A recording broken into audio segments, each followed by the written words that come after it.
South African journalist Shiraz Mohammed was kidnapped last Tuesday in Syria while on assignment in Turkey as well as Syria. We are now joined on the line by Gift of the Givers founder Dr. Imtiaz Suleiman. Dr. Suleiman will give us some more information on the circumstances of Shiraz's kidnapping. Dr. Suleiman, assalamu alaikum wa rahmatullahi wa barakatuh, and thank you for joining us on ITV. Wa alaikum salam wa rahmatullahi wa barakatuh. It's a pleasure. Thank you. Dr. Suleiman, can you give our viewers some clarity on the circumstances regarding Shiraz's kidnapping? It's very, very strange. He was in Syria.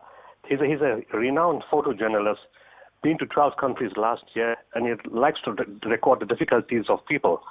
And his photographs have been published all over the world. He's been waiting for 3 years to go to Syria.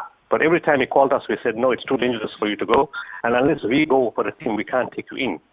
Strangely, after the evacuation of Aleppo, when there was a ceasefire and things seemed very much safer compared to any other time, we facilitated his entry into Syria. And he went around everywhere. He met people, took pictures of our hospitals, the refugee camps, feeding centers, and it was an excellent experience for him. Last week, Tuesday, his time was up to go home. And around 4 o'clock, he left the hospital. 2 of my Syrian drivers took him towards the border, which is not too far, it's about 20 kilometers away from the hospital on the Turkish side. I mean, the hospital is in Syrian side, but the Turkish border is 20 kilometers away. And then somewhere just not too far away, about halfway, 2 cars suddenly came in front of his car. When I say his car, my Syrian drivers were escorting him. And 6 armed men came out, stopped the car, went straight to the car, put the guns on my Syrian drivers, and saw Shiraz inside. Now, what we don't know is whether they knew Shiraz was inside before they got there, or they found him after they got there. So we don't know about that part. But in any case, they said, is he a foreigner? Our people said yes. They asked, has he got a passport? They said yes. They asked, is he a Muslim? They said yes. So after that, they blindfolded the 2 drivers, took them to a point. They drove for about an hour, and they got to a certain destination. Then when they stopped there, they took the blindfolds off, told the drivers they can go. So the driver said, what about Shiraz? We don't want him to be harmed. They said, no, we just want to take him in for questioning because there's some misunderstanding. They asked him, what misunderstanding? They didn't reply. And then they asked him, where are we now? Those guys gave an exact description of where they were. Now, that's not normal for a kidnapping group. They don't tell you where they are. The next thing we asked is, who are you? So they said, we are representing a whole lot of groups. Now, that's also not normal.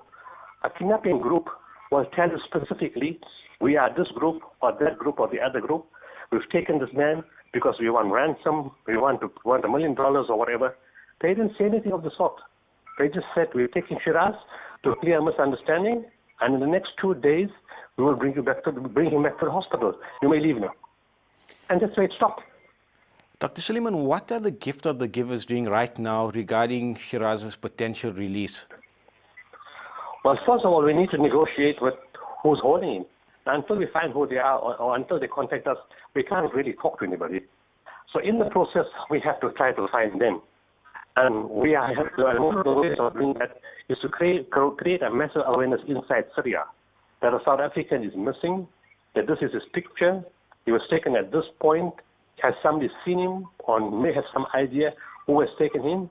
And whilst doing that, we wait for a feedback from any of the so-called groups. If these people say they represent a whole lot of groups, then something from those groups must call us and say, we now have Shiraz and we want something. So up till now, 6 years later, no group has taken responsibility. There was a protest by the citizens in Darkush, the city, where our hospital is, and where Shiraz was taken from, in the streets. And they closed the shops, so all the customers want to know what is this all about. So it's an awareness. Shiraz is missing. On Sunday yesterday, the hospital staff made a protest, and all the patients want to know what this is all about. Shiraz is missing. That was Al-Rahma Hospital. The same thing was done by the Al-Hilal Hospital, which is our second hospital. Then the refugee camps where we're involved in, there was a protest there. And today, expecting another big protest. The aim of the protest is to give pictures out, to circulate the pictures hand to hand on social media, and to ask people all over Syria, have you seen this face? Have you seen this man? Have you seen anybody who's got this man? Have you seen him move from one house to another house? To create an awareness that Shiraz is missing, and we need to find him. So that's what we're doing right now. Dr. Suleiman, with the amount of work that the Gift of the Givers do in Syria, do you think it will be an advantage that Shiraz travel with the blessings of the gift of the givers and the reputation that your organization has in Syria? Yes, no, and that's the only reason we took him in, because everybody trusts and respects us there. And that's why we said if you use any of the groups by now, they should have announced it to us. But everybody knows that we have an even hand in Syria. We treat everybody equally and unconditionally. Whoever comes to that hospital, from wherever it comes, from whichever groups, is treated from a pure medical and humanitarian and compassionate point of view. We don't take any sides in that hospital. Everybody knows that. And that's why we took him in when we thought it was the safest, because the ceasefire was already applied.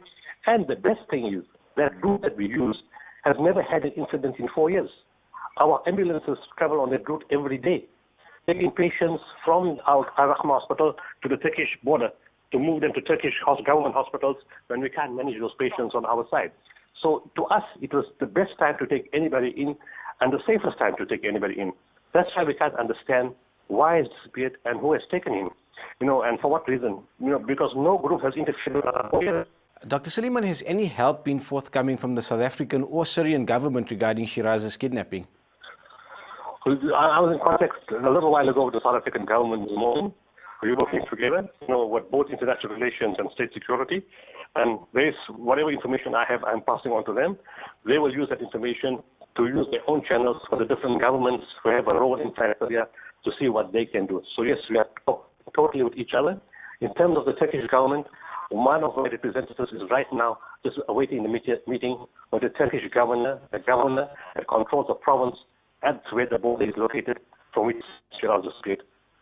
And finally, how are the families holding up, Shiraz's family that is? Very, very difficult for them. We've created a WhatsApp group for them, and they say we can't take this anymore. We're going crazy. We are devastated. How long will it take? Is there any information? Do you know what's going to happen? Is there anything else we can do? I mean, all questions about anxiety, which is very understandable, very normal, expected in the situation. And all we can do is try to give them information. But the words I've told them, which are the most difficult to accept, and the most important, is to say you have to have support, you have to have patience, and you have to pray. We are just but instruments in the search for Syria. The final permission comes from Allah only, and He's the one who can free Syria from others. So we can do what is humanly possible from a humanitarian point of view, but at the end of the day, everybody will pray and be patient. Thank you so much for your time, Dr. Suleiman. That was Dr. Imtiaz Suleiman, founder of the Gift of the Givers, giving us an update on the kidnapping of photojournalist Shiraz Mohammed in Syria. We make dua to Allah subhanahu wa ta'ala that Allah ta'ala ease his suffering and make it easy for him, and Allah ta'ala make it possible for us to find brother Shiraz and return him to his family. Ameen.